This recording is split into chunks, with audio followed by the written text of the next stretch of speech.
certainly. But I knew, of course, I am aware of IIT Incubator. It's one of the finest facilities out there. It's a role model for many, is what I'm told. I've seen some part of it a very we are different couple of from years. we are different from other institutions because we are in a separate campus. We are not in the main campus. We have our own research park. Okay. So all the incubators are in the research park. All the centers are in the research park. So we don't. It's sort of not an academic environment. It's more a cross environment. Okay. Yeah. So we have about 1,000 companies in the research park. Oh, okay. We've got 1.3 million square feet. Oh, wow. Okay. So you should. I mean, not us personally, but the research park. Yeah. Nice. Very impressive. That's what I was told. I've always been. So you can come visit. Everything settles down. You come visit. Yeah. Finest in India is what I'm told every time. Yeah. But you guys have also done some good work. I noticed in all the stuff, some of the activities that you've done for Shankar Netralaya, Forus Health,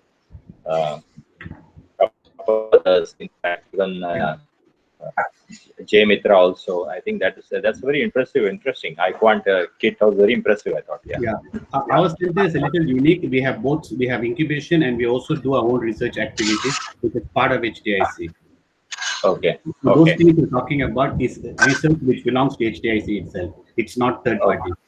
And incubation is add-on to research because DST found that what we have been doing is relatively good, so they asked us to start the incubator. Oh, okay. So they can get access to 100 researchers also, our startups. I see. Okay. And they can use the equipment and the research center also. Oh, okay. Got it. Yeah. I think I better take over. Yeah.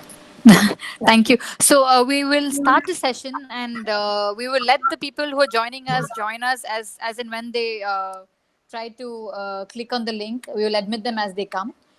Thank you. I'd like to thank everybody for joining us this afternoon. I think we're trying to start a new series here. It's called Ask Me Anything series, and today's session is focused on funding. We have with us Mr. Nitin Deshmukh. He's the founding managing partner of Kotak Investment Advisors. And he has over 35 years of experience in venture capital, private equity investment, and he's led over 70 investments in the last few years. We're really glad to have you, sir. He's a seasoned investor. As we all can see, his profile goes on and on. We had trouble in condensing it, but we couldn't do it. But I'm going to stop here, and I'm going to just share some guidelines for the session to make sure that everybody is heard and everybody's questions are answered. This is an Ask Me Anything series, so the participants can ask questions, can post questions. We will request everybody to be on mute and only unmute if they want to share something. And if you think that you might not be able to speak because of network issues, then you can post your question on chat, and I can help you read it out for everybody. And that's how we will go about the session. And I'd now like to hand over the session to Nitin sir to set the tone for the interaction, and then we can take over the interaction forward. Thank you, sir, for joining us. Well, thank you, Sumitra. Thanks for the introduction. Yeah. So thank you. Thanks for the opportunity, Mr. Muthu, to interact with your incubating companies. As I said, it would be nice to just have a prevailing interaction, but just to set the tone, as you rightly said, I will just give a brief intro about what we do. I mean, of course, she's talked about me, but I will tell you a little bit about what we do at Kotak Private Equity. So this is I'm a part of Kotak Investment Advisors, which is a subsidiary, 100% subsidiary of Kotak Mahindra Bank. And this was founded when I joined almost 16 years ago. That's the time I started the alternate assets practice for Kotak Mahindra Bank. And we set up this particular separate company. And we started with private equity. Of course, then we subsequently added the other alternate classes, including real estate, infrastructure, distressed assets, including as well as some select listed securities, etc., etc. So total assets under management today is almost $3 billion for us currently. $4 billion currently. And in terms of private equity and more specifically on the venture side, because I understand obviously this is more for the venture. Traditionally, of course, we have been largely growth investors, I must admit. We are growth strategy investors. We basically invest in mid-stage companies with investments range typically anywhere between 20 to $40 million is the typical size of investments that we do. And in terms of sector focus, it's been, of course, predominantly healthcare pharma, I should say. And we're one of the largest investors in pharma health in the country. By far, in terms of numbers, as a team, we would have done almost 50 plus investments in pharma and biotech alone. Pharma, biotech, healthcare, life sciences, medtech, healthtech, all put together, I should say. So in a very large portfolio, of course, we've exited from most of them. I should also say this, except for some of the early stage that we have more recently invested in. And just to give you a sense of the kind of investments that we've done, of course, as a team, we would have done right from Sun Pharma. Like, for example, Sun Pharma would have been, when we invested, was only 25 crores in revenues. Or Biocon, when we invested, was only 40 crores in revenues, for example. Whether it's Ajanta Pharma, Intas Pharmaceuticals, Natco Pharma, Advanced Enzymes, Bharat Serums and Vaccines, Land Pharma, Newland Pharmaceuticals, Manipal Hospitals, you name them. And typically, I think all these companies are all unlisted companies when as a team. Of course, when I say as a team, myself and my other partner, Ram Krishna, who is the current CEO now that we have of the fund. We used to be together in ICICI Ventures. So I used to lead the investment strategy there for ICICI Ventures also. So both of us were together and leading some of these investments, which we did in ICICI Ventures too, and then subsequently carried the same strategy into Kotak. And we have done a large number of investments at Kotak too. So besides, of course, the growth stage, we have also been doing early stage investments. So we also at Kotak, for example, we had an early stage, specific early stage venture fund focused on life sciences. And this was in 2010, and they've done a couple of investments out of that, including, some of the companies to mention are Rubicon, Intas Biopharmaceuticals out of that. We did Metahelix Life Sciences, we did Advanced Enzymes, a couple of others out of that. So Nova Lead also, for example, it's an early stage drug discovery company that we also invested. So a couple of investments out of that, very early stage investments. And those deal sizes there would have been anywhere between 1 crore to about 15 crores that we did out of that particular fund. Subsequently, of course, we did not raise any specific early stage fund, but what we have done is the last 2 years, we have actually created a separate pool of capital, which is little long term. And that particular pool of capital is what we are now using to do some very early stage medtech, health tech investments.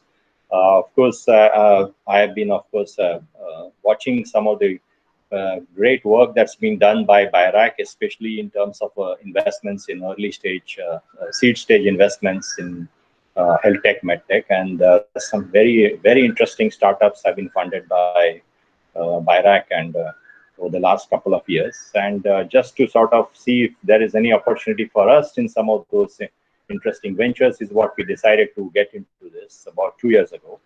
And since then, we have made about 7 investments to date.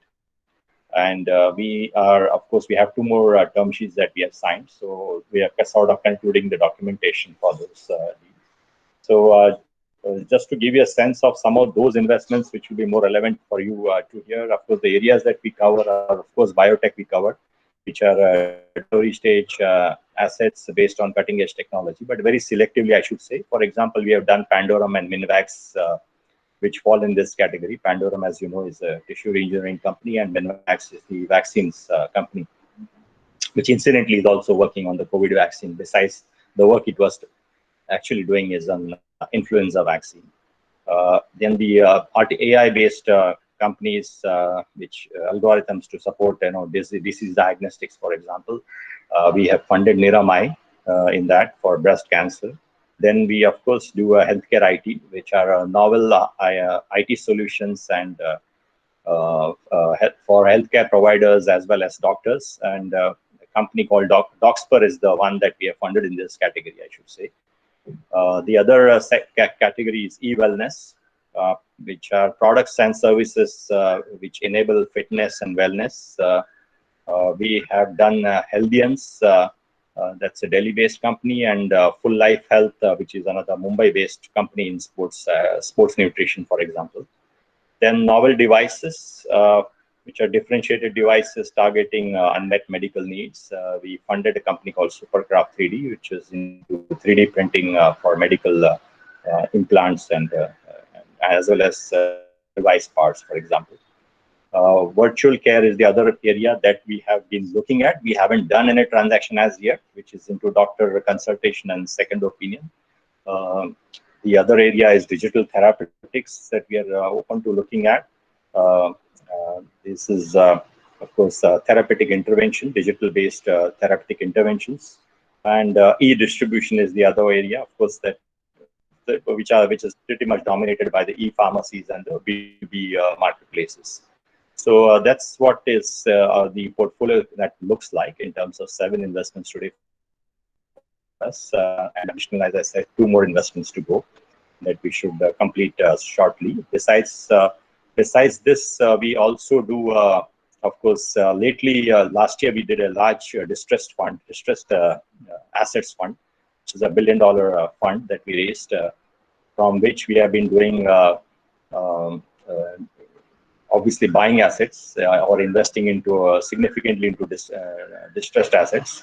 And there again, we are looking at some of the pharma and healthcare opportunities. Currently, we are actually evaluating 3 such opportunities, which are much larger deals. Of course, there the investment sizes are upwards of 250 crores that we do. Between 200 and 250 to 500 crores is, or maybe even 700 crores is what we have been open to looking at out of that particular fund. So the team is very busy. If you ask me today, more on the distress, given the situation on the economy, especially that's not necessarily due to COVID, but it's also due to some of the bank-related issues that you're all aware of in the last couple of years. And so we have actually been spending a lot of time on some of these opportunities post the successful fundraise that we did of almost $1 billion in 2019. So that's a little bit about it. Additionally, just as a mention, we also manage or advise the R&D advisory fund, which is Ratan Tata's, Mr. Ratan Tata's fund. Of course, the investment decisions are made by Mr. Tata, but the whole, in terms of managing the entire portfolio as well as helping the entire portfolio, there's a very large portfolio that we also advise since early this year. That portfolio has come to us on the advisory basis. So that's the other part that we have also been doing. So to an extent, we've also now got very actively involved in early stage investments. In health tech, med tech is, of course, thanks to because of our backgrounds in this space, but we're also doing early stage looking at portfolio outside med tech, health tech, thanks to this particular addition of portfolio that we got since early this year. So that's a little bit about what we do at Kotak. So I now open up in terms of taking questions from you, and happy to answer you in terms of any queries, questions that you may have. Thank you, sir. I think there is a question on the there is a question on the chat box. I'll help in. Yeah. I think my voice is echoing. Is that right? I'm okay. It's okay. Okay. So we also have a lot of other startups from different incubators. We've populated this program to everybody. We just didn't want to contain it or keep it to our incubator. The first question on the chat box that I see is, what is the ideal stage of new startup to look for funding options where the probability of getting funding is high? So I think the POC has to be ready for sure. That's very important for any any good institutional investor to sort of look at the opportunity is what I would say. And typically POC with some few customers definitely helps a lot. Let me put it this way. But otherwise, until POC, of course, you're aware of the investment opportunities, which are largely, of course, today for Beard. For life sciences, it tends to be BIRAC and DST programs, which has been very, very helpful and have done very good work in the last couple of years. And there are several such programs that BIRAC has across various stages that you see, right from starting from bake to SIBRI to so and so, whatever. There are almost a couple of 6-7 programs, including now they have the seed fund, they have the LEAP fund, which also invests by way of equity, for example. So those are the ones that will take you to POC plus customer sort of validation in some sense. And as that's the time when you actually start talking to some meaningful larger angels as well as seed funds, they potentially could get interested. Okay. Thank you, sir. I think that answered Nagaraj's question. The next question is by Anasuya. Anasuya is asking if how critical is the patent status of the product or process in the decision making of an investment or a funding. How critical is the patents, yeah, right? Yes, patents, sir. Yes. Yeah. So certainly, I mean, if you ask me, products companies are sort of more preferred by VCs, but it's not necessary that those are the only ones that get funded. It's also service companies. We have also ourselves done a lot of service companies in the past, including Syngene, for example, was also funded when it was a small company of 10 crores in revenues for that.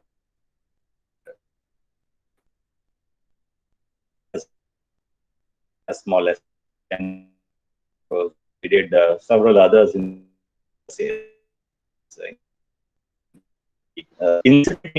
preferred companies which have a model combined, because it helps to sort of also help on the revenue front in some way, just to sustain the companies a little longer until they get the next round of funding or funding from other sources of other venture funds, etc. So that's what we have actually sort of tended to do in our strategy of investments. But patents are very, very important when it comes to products, for sure. Whether it is whether there is a strong IP, whether there is a differentiated IP, so that's very important for any good VC at least to look at it. And that IP, if you ask me, if the investor is fund has been raised in India, income is more important for us. That's what I would say. But there are, of course, global VCs who are open to even looking at situations where the IP is situated outside India also. I mean, sometimes the companies are incorporated, for example, in Singapore, or incorporated in the US, and they may have a subsidiary which is working in India. So it's possible that the IP may be residing in the US company, for example.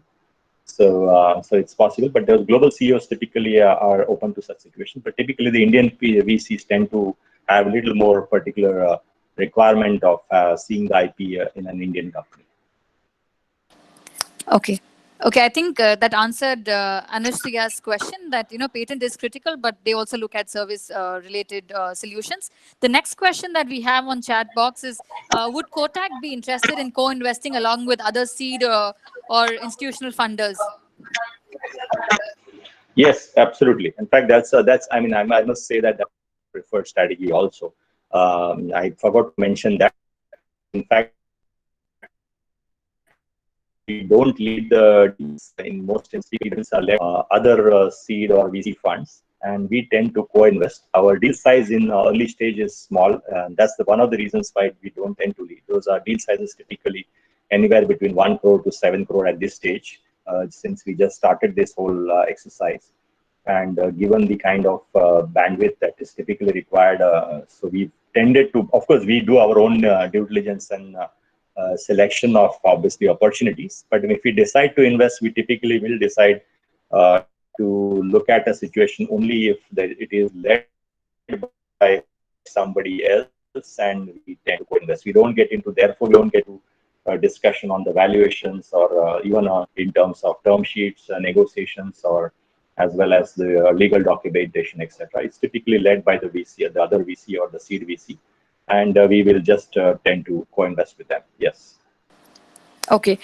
So we have another question. GUJ, I don't know how to pronounce it, but Guj Biotech says that what all due diligence would you undertake while considering early funding in a not so deep tech startup? Can you please share some light on that? Not so. Sorry. What? Can you repeat? Not so what? Not very deep tech. They're not very deep tech startup. And would you be able to look at such startups as well? Can you please share some light on what would you look at in not very deep tech startups? Yeah. So as far as early stage investments are concerned, we are only focused on medtech and health tech. Let me mention here, we don't do anything outside the life sciences or the healthcare space. This is, as I said, given our focus in this space, given our ability to actually add value to these companies over a period of time. And we have demonstrated that, for example, in larger growth companies. And obviously, therefore, given the kind of network that we have built over the last several years, we have much better ability to sort of contribute to the growth of these companies, and including early stage companies. And given that that expertise is very predominant and very strong, manifested in the team for healthcare or pharma, and as well as medtech for that matter, is where therefore we are only focused on this. Due diligence is like any other due diligence. I think we would do our own independent due diligence, right from, of course, the business, of course, the technology itself that we look at, the product technology that we will do ourselves, as well as consult a lot of people outside. That's what we also use a lot of people to talk to through our network, basically, largely. We also, of course, team due diligence is very, very critical for us. Besides, of course, looking at the numbers. Of course, early stage numbers are something which we are not so obsessed about. It's more in terms of the milestones that we look at, what the companies like to deliver in terms of what time frames, and more importantly, at what stage the products get into the market, and what kind of numbers that we potentially see accruing from such a product or a service from that particular company. Thank you, sir. I think that's hello. Yeah, I answered the question. If there's anything, I'm happy to. Yeah, sure. Good Biotech. Has that answered your question? Please show me a thumbs up if yes. Otherwise, you can also ask me what else you'd like me to ask, Mr. Nitin. Okay. He will write to you, sir. He says that he will reach out to you for more. We have another question on the chat box from Shrikar. He is the founder of Nesa Medtech. They are developing a medical device for minimally invasive image guiding surgical solution for women health. They are at pre-commercialization stage, established proof of concept, and completed the first in-human study.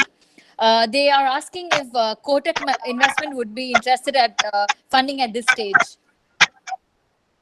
Yes, as I said, if it is being led by somebody else, we would be very happy to look at it. Some other VC or a seed fund, we'll be happy to look at it. It's not that we just because they are doing that we will do this, but obviously we will do our own due diligence. But yes, that's how we typically look at it. At a stage where somebody else is leading it, is the right stage for you to talk to us. Okay, thank you, sir. Another question from Anasuya. Does Kotak Investment also look at technology transfer as a part of funding a startup? Technology transfer, I did not get the question right. Can you elaborate what does technology transfer mean? Yes, sir. Anusha, would you want to unmute and ask your question, please?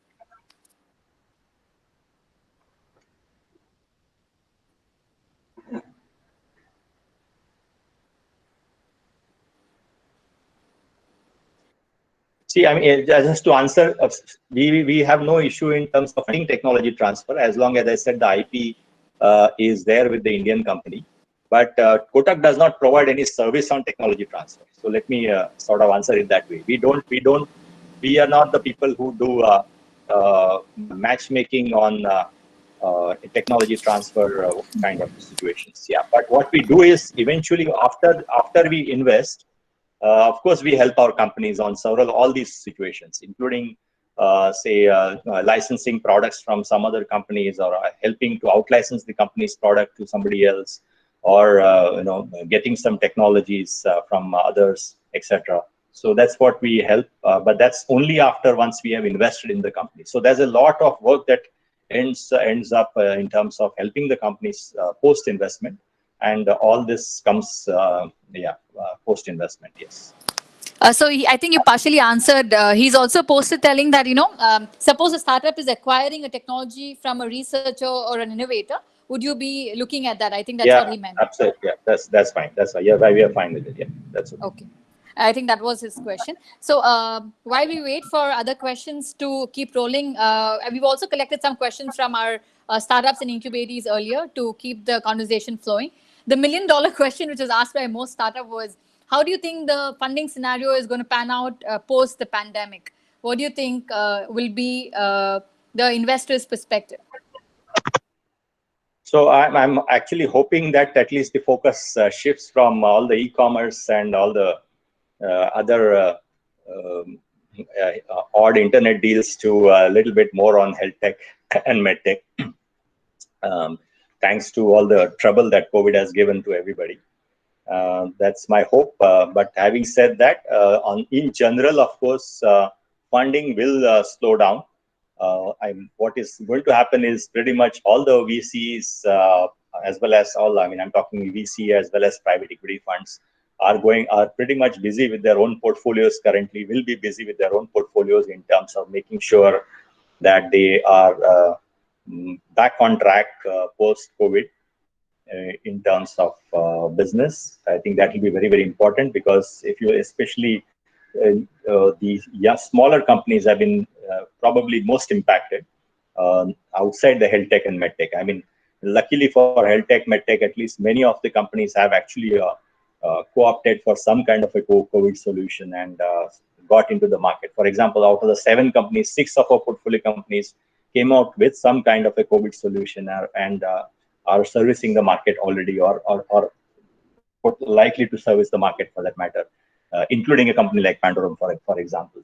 And so to that extent, they have pretty been busy, as well as they've been able to raise good amount of grant capital from the likes of the Department of Biotechnology, DST, as well as some other foundations, which actually came and supported many COVID solutions. So several of them actually have supported some of our portfolio companies.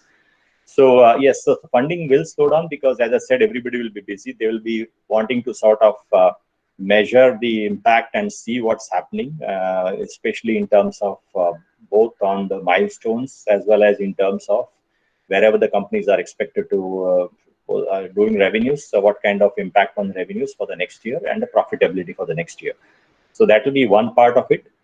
Second is, while they do this, of course, they should be back in the market by the end of this year.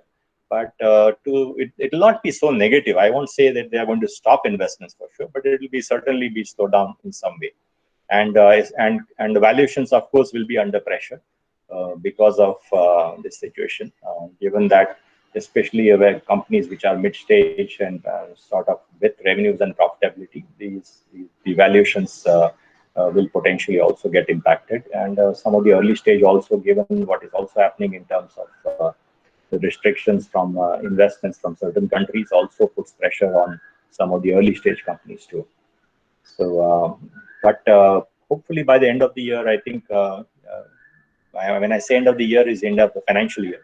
As Jan to March quarter, I think things should be back to, and people should be again back in action. So as you've already seen, there is pretty much no impact on the stock markets. So irrespective of what it is happening on the economy side, the stock markets are rolling.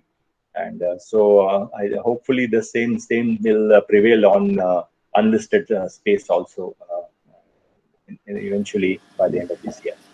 Thank you, sir. I think a lot of startups actually sensed some sort of relief when you said there's not going to be very major negative impact, and there will be a slowdown which is acceptable, but it will sort of start to stabilize soon.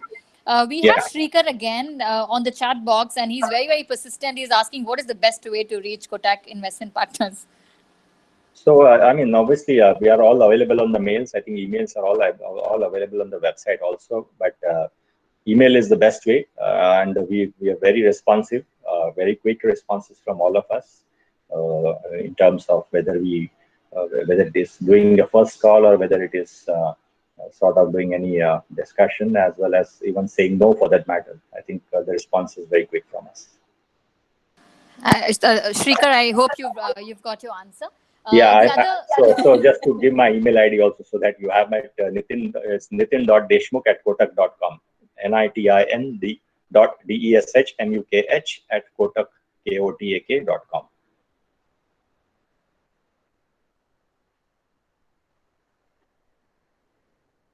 Thank you, sir. I think he's noted it down, and he thanks you for sharing the email.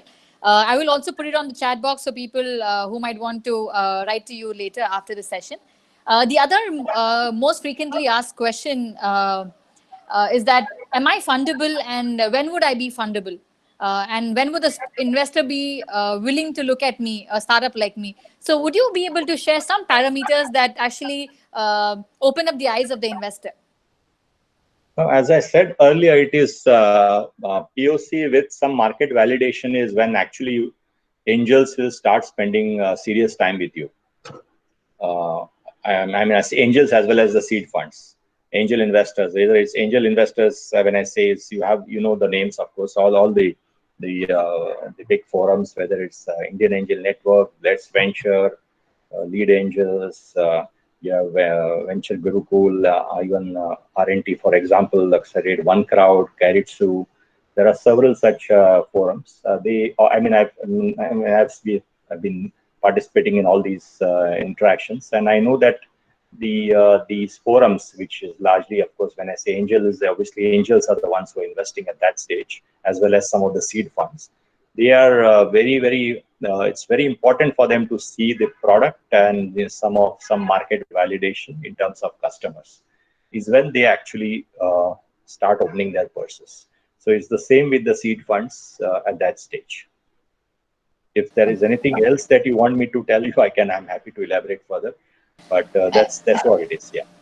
Thank you, sir. I think you've answered it twice now. Thank you.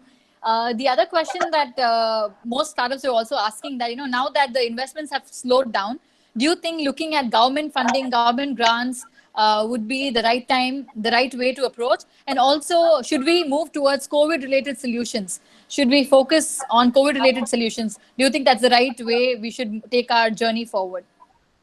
So to answer the first question on the government grants, of course, I mean, that's what you should very, very seriously explore. I mean, whatever best you can do, I think that's whatever free capital is available or whatever cheap capital is available from any government source. I think you should seriously explore. I mean, and I should say shamelessly explore rather than just seriously explore.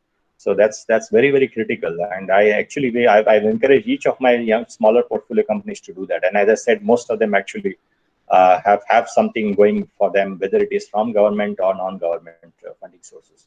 Besides, of course, there have been several foundations that have actually funded, more specifically for COVID-related. Let me admit that the last 2-3 months typically have been, all the support has only come for COVID-related solutions.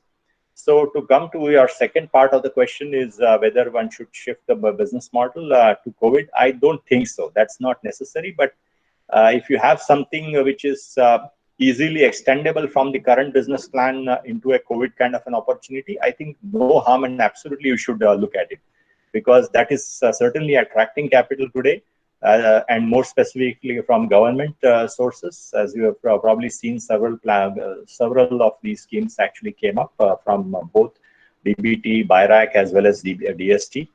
Besides, of course, the foundations like Marico Foundation, Tata Foundation, for that matter, Tata Trust, and a couple of other foundations also supported COVID solutions very extensively, including, for example, Kotak CSR, for that matter, corporate CSR funds also supported, for that matter, COVID solutions. So if there is an opportunity, you should certainly explore, but it is not necessary that you can do it in every situation. So it is fine. Yeah, but certainly seriously look for government grants wherever possible. Yes. So the other problem that most startups are also experiencing would be that they're not able to extend their runway. So what would be the some of the tricks and tips to the startups on how they could extend the runway and contain and sustain through this period? Oh yeah. So always that's a question that's always going to get discussed everywhere, I guess. And broadly, of course, it's more about cutting down on your costs and expenses. As I said, I mean, I've discussed this earlier in several forums, and I think all of us have heard about the jargon of cash is king, and that's all. That's very very important for all startups to keep in mind, because typically startups don't die for lack of ideas, but they typically run out of cash. And in a situation like this, it becomes more critical for you to conserve cash. So put in place a plan to conserve cash, and this has to be a very aggressive plan. You look at your monthly cash burn, for example, explore all means to reduce the same in some way wherever possible. And plan for a runway for at least 12 months if possible, and if possible even more than that, 18 months. But at least 12 months is, I would say, is what you should certainly look at. A lot of people, of course, have explored to downsizing in situations like this. It's up to obviously the startup has to make its own call. But given that these startups are very small teams, I really don't see a big downsizing impact here. But wherever possible, if there is something we can rationalize on the headcount, it certainly helps. Certainly delay your new hirings, freeze your new hiring or delay your new hirings. Salary cuts, of course, companies have adopted across large, medium, small, different cuts levels across various stages. Again, startups typically early stage, this may not be again a very useful solution, because it's again these teams are very small and it's very difficult to sometimes implement it. But having said that, if you're not able to pay, for example, you don't wish to pay and reduce the pay, you can explore sort of compensating it with ESOPs for that matter. Have an ESOP plan which can help as a compensatory stuff kind of stuff. Rentals is something which I think you should certainly focus on wherever possible. Renegotiate the rentals. Most landlords are open to sort of renegotiations in this kind of an environment, because non-occupancy is a bigger issue for them. So I think that's one that you should certainly focus on. And wherever possible, slightly delay in vendor payments, cut marketing costs, of course. This is again the slightly larger startups that I'm talking about that you can look at. Typically, that's how it will be. And of course, capex is again that you'll have to review your capex plans in all these situations. Wait for some time. Look at how the market is. For the essential capex, you still have to do it, but wherever larger capex, at least be a little careful in terms of how you spend that. Doing that, as I said, because the next round of fundings or new rounds of fundings are going to sort of be a little difficult in some sense. I think Thank you, sir. Yeah, that's pretty much it. I think you very, very broadly and extensively shared some tips on how the startups can conserve and cash trap right now. We have a question from Rishabh Sinha. His question is, what is the approximate revenue or worth of revenue that angels see before making investment or an investment decision? So I think angels are, it's not necessary they have to see big numbers. It's good to see small numbers is fine. I don't think there is any particular number that they have in mind, but obviously a good number certainly help. Anything above a crore, etc., in revenues for that matter, certainly opens up. Makes it a little more helpful for even at the angel stage. But that's very rare that you would see those kind of numbers. Typically, a couple of lakhs here and there they're fine with it to look at it. As I said, as long as your product is ready, POC established, and market validation has happened, and you can actually demonstrate that there are four customers who are willing to pay, and these are the kind of numbers that you expect. that's the stage they're open to sort of looking at. So number is not so critical, I should say. And I've seen angel investors invest even in absolutely zero revenue companies also. I mean, if you look at a situation like Pandorum, for example, which is tissue engineering, which is very cutting edge work, long term, and there are several angel investors that have invested in this kind of a company also. So very prominent angel investors have invested in this company too. So as you see, the company is still not into any revenues, but it's doing good work, and that's what also interests some angels who like to invest in some cutting edge technologies, good work that's happening in certain areas, and so that's how people look. Angels typically look at it. Yeah. Thank you, sir. The next question we have from Yash from C3 MedTech. So his question is that if I'm already a revenue generating startup and I'd like to convey to the investor that, I want to raise funds for growth and not for sustainability during COVID, how would I convey that to the investor?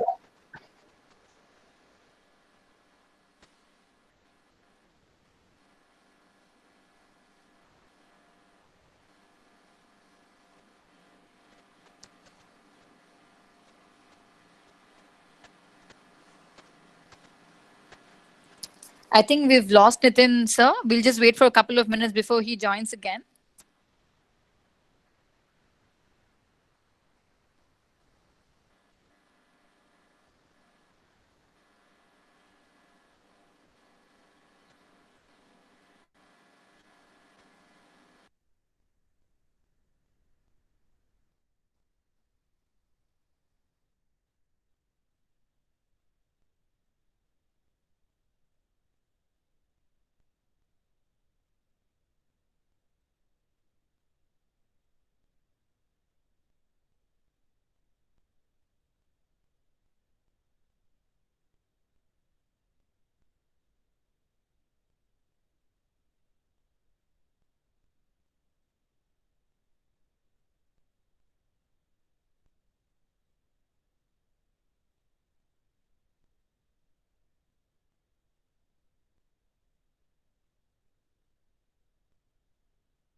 Yeah. Hi.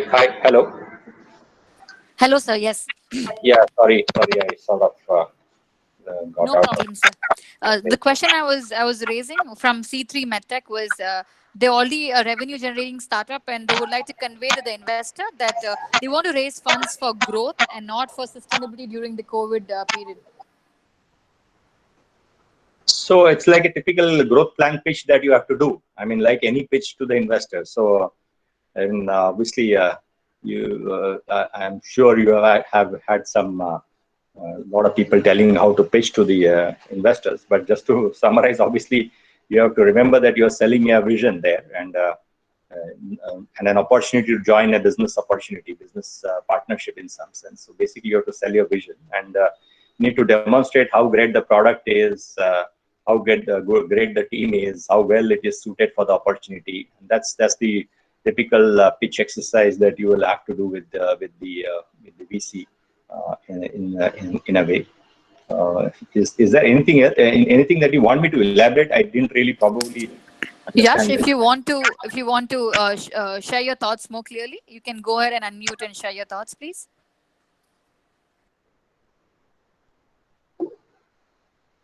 Yeah. Okay. Thank you. Yeah. Okay. Got it. Yeah. Okay. So moving to the next question. So most startups also are very, very wise and choosy about the investor that they choose for investments. Do you think that the investor who's participated in earlier rounds also would have an impact in the upcoming rounds of funding? Yes and no. I mean, if it's a large investor, typically who's coming in, tends to also look at who else is invested in the past. Okay, there are two ways of looking at it. Let me put it this way. Past investors do help. If you have some great angels, great investors already invested with you, typically any good VC, any good fund looking at you once a year, some of those names certainly gets more excited and will spend more time with you. And at least certainly listen to your pitch and spend good time with you. So that's one way it helps to have good investors in the past, in the this thing. The second way of looking at it is when another VC is coming in, and who is the investor, previous investor, and what rights does that investing critical for the incoming investor. So if there are obstructive rights and no other special rights, what influence does he have on the founders, promoters? I think that's perspective with the VC when it looks at some of an early large stage investor who is already coming to the company. So as I said, two ways of looking at it. Good investors excite somebody else to come in quickly, or at least spend some time. Second is in terms of the rights that are already been given to some of the early stage investors, for that matter. Okay, thank you, sir.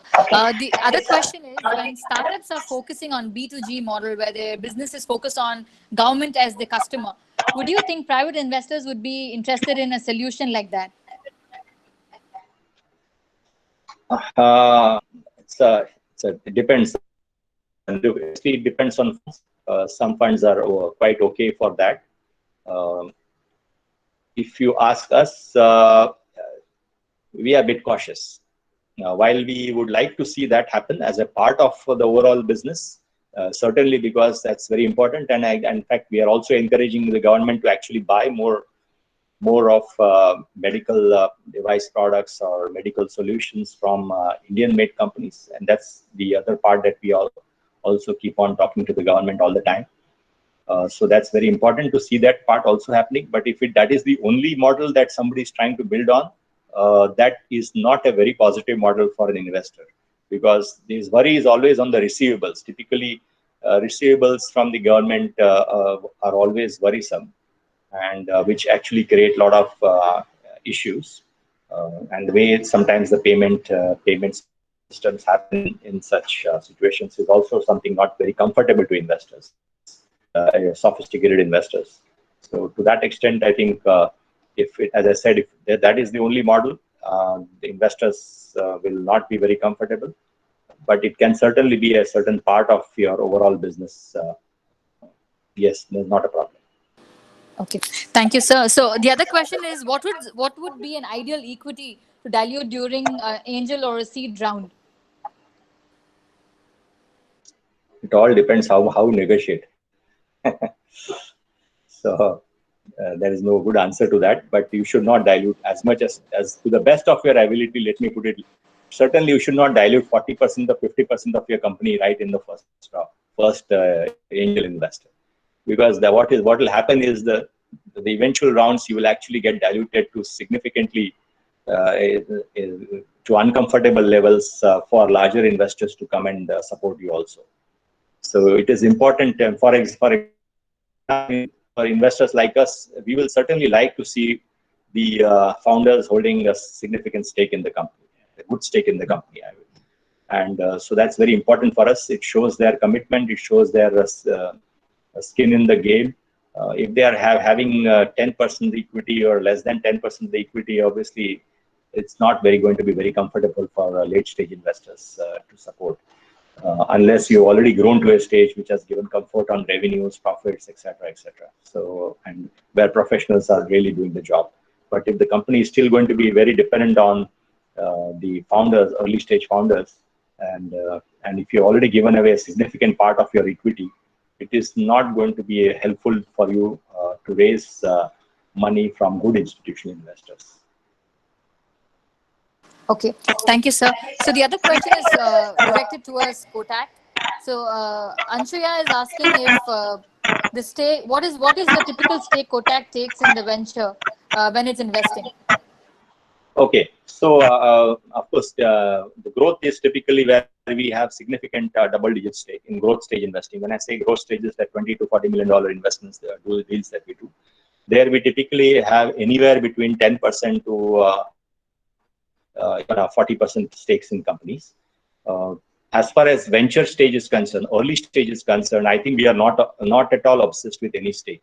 We are there. As I said, the amount is anywhere between 1 to 7 crores currently that we are doing. Of course, we hope to increase it in a period of time. as we get more into these kind of transactions. But for a 1 to 7 crore, as I said, we just look at co-investments. We are not so obsessed with stakes. I mean, obviously, this will be it could be even single-digit stakes for that matter. Neither obsessed with having a board seat that age, because with those that's limited kind of situation. Also, we are not particular about board seat, etc. Whereas in the case of a growth stage investing, we are absolutely obsessed to have a board seat. We definitely insist on that. Whereas we don't have, typically we are not on the boards of most of these early stage companies, but we still are on the advisory boards, or we are certainly, in spite of that, we are very involved in all these situations, all these companies. So stake is not, there could be minimum single digits, yes. Thank you, sir. Hope, Ansha, that's answered your question. We have another question from a doctor. He says that he's at a bootstrapped stage and his solution is focused on disinfection and infection control. And is there a way for fundraising except bank or government schemes? Banks and government schemes. Yes, of course, there are of course angel forums, right? I mean, so you can certainly explore some of the angel investors. Depends on how attractive the product or the service opportunities in that space. Angel forums would be your first port of call for that matter to talk to.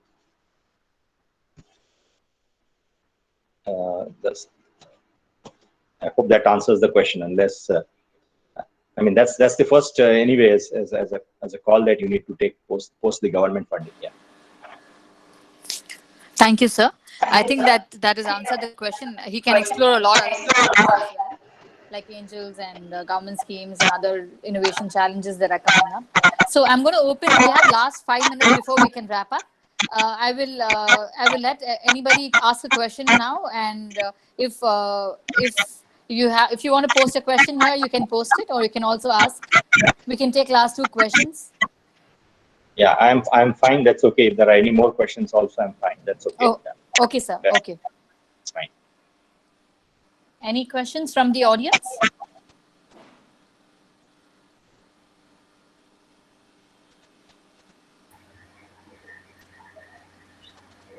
Yes, yes, ma'am. Hello, sir. Yes, please go ahead Yes, and ask your question. yes, I am the one asking regarding the disinfection control. Okay. Yes, actually, I'm looking for this in this field disinfection over the surface water and other applications. But I am focusing on the UV radiation. Okay. But this is already in application. Most of people are using. But I want to enter in this business. So how I can go for it further? So I want to do more details. So the product, first of all, your product has to be a differentiated product for somebody to be really interested in this space. If it's a Me Too kind of a product in the similar kind of category, it is very unlikely to really attract any investor interest. So it's very important to have that differentiation, number one. And besides, of course, government funds and foundations are there, of course, because if it is related to COVID, there are a couple of foundations that have actually been supporting, that have been very support-worthy. Of course, most of them, I should say, have actually completed most of their funding situations, funding rounds, because this whole thing has been there for the last over 2 months now. Most of them have pretty much completed their fundings by end of May. At least sanctions have been completed, and possibly disbursements will happen. But besides that, if it is really attractive product, even beyond the COVID kind of a scenario, I think you should certainly explore the angel forums and look and talk to the angel forums out there, whether it is in Chennai, whether it is in Bangalore, or whatever. There are several of them. In fact, both, the people like Let's Venture, as I said, Aha Ventures, or IIT for that matter. Sir, is it suitable? Is it suitable for if I am going to approach investors? like incubators like in universities? Incubators are not going to be funding you, basically. Incubators also get their funding from, I mean, through the government sources. So, and they basically also, you have to go through the programs, government programs only. So it cannot be directly by the incubators. Yeah. Doctor, if you're looking for business support services, then yes, you can look at incubation and other incubators. But if you're looking for funding, then like Sir said, I think they're not a one-stop solution for funding. You're looking at more nurturing the startup. So I think that answers the question. Moving on, the next question that I want to ask, Sir, is that, after the funding or while the preparation of the finance sheet happens, one very critical aspect that the investor also looks at is the founder's salaries. What would be the acceptable amount that has been allocated for founder's salaries, sir?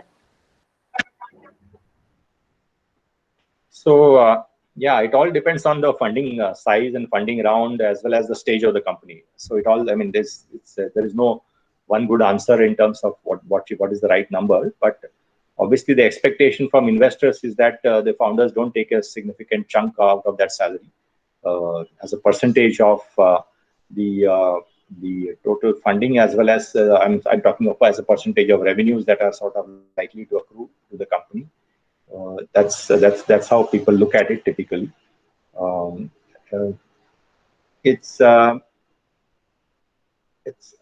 mean, there is no, as I said, there is no single number I can think of.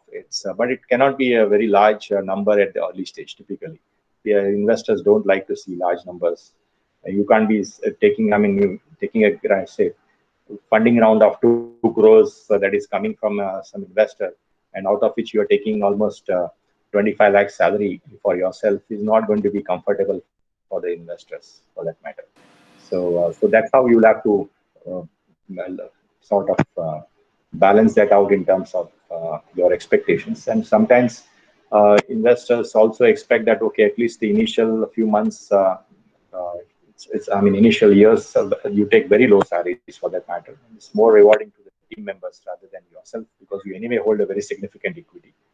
And once the things get moving, and when you get into a proper funding round from institutional investors, etc., is when you actually move to proper some reasonable salary levels, and which actually in the good institutional investors typically accept that also. They are fine with it, but again, not very large numbers. Yeah.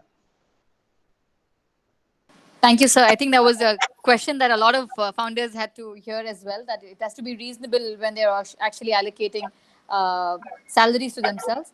I think with that, we will wrap up the session today. It's an honor to have you, sir. And with your permission, we'd like to upload this series on our YouTube channel as well for other startups who might not have been able to join us today for their learning as well. With your permission, sir, would that be okay, sir? Yeah, that's fine. Yeah, thank you. Your final thoughts before we can wrap up, sir. Nothing. Nothing. Just keep your focus going. I mean, you give your best. I think these are obviously trying times, but this phase will also pass. You don't have to be so worried about it. We have seen such many cycles in the past. Probably your generation of entrepreneurs are probably seeing this cycle. Probably for the first time, because I'm not sure any of you have seen the global financial crisis of 2008 also, given that you are at very early stage at the incubation stage at this stage. But that was as bad, but probably this is worse. Before that, of course, we have seen the dot-com crisis, where there was a big hibernation period for funding. In fact, that was a very, very bad period that went from 2000 to 2003. When absolutely no funding was happening in that situation. Of course, before that was the Asian financial crisis. So these kind of situations will come and go. So just your most important is make sure that you hold on to your cash, and make sure you sort of pass this phase at least with some cash in your hands, and with hopefully with a good team, as motivated team as you started with, and get to your endpoints. And I think hopefully, as I said, by the end of this year, early next year, you should be in good shape to talk to investors if you have a good product on hand. So that's the only thing that I have. Thank you, sir. Over to our CEO for sharing his closing remarks for the session. I don't have much to say. I just want to say thank you, Nathan. I asked you in a very short notice, and you have agreed to help us with it. And I think it's been extremely useful. And we probably will keep reaching out to you. Hopefully, you won't mind helping us to set the ecosystem down here in the south, running as well as the ones up in the north. Hopefully. Sure. Happy to. Absolutely, Mr. Tu. Thank you very much. Thanks for inviting me. Absolutely enjoyed the discussion. Yeah. Thank you. For just, thank you for doing a great job. You did extremely well moderating, so I think it is great. And thank you for all the questions. And we'll be back next week with the CTO of Microsoft. She will talk about AI. So hopefully all of you will come back and listen to it again. Thank you very much. Thank you all. Thank you. Thanks, Sumitra. Thanks all. Thank you. Bye.